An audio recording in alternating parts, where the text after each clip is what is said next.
Ну, напомним, уходящий 2015 был объявлен в России годом литературы, и за 12 месяцев в регионах страны прошли различные мероприятия, начиная с больших фестивалей и заканчивая тематическими выставками.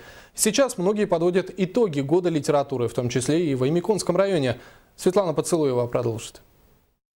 Торжества по случаю завершения года литературы, года предпринимательства и юбилея объединенной редакции местных газет «Северная заря» и «Хатыгу-Сардана» прошли накануне на сцене Уснерского дома культуры.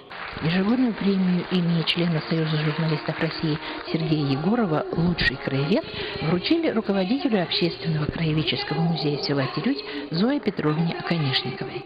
У нас прошел год насыщенный, многогранная работа велась жителями села Терють. Начал работу литературный клуб, в котором 16 членов, потом еще плюс 8 детей-школьников. Они отдельная группа. В этом году выпуск 2 книг в республиканском киноиздательстве. Итогом проведения года литературы для Улуса стало увеличение числа читателей и читающих семей, активизация работы литературных клубов, издание новых книг местными краеведами и поэтами.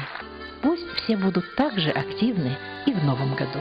Светлана Поцелуева, Артур Старостин, НВК «Саха», Уснера.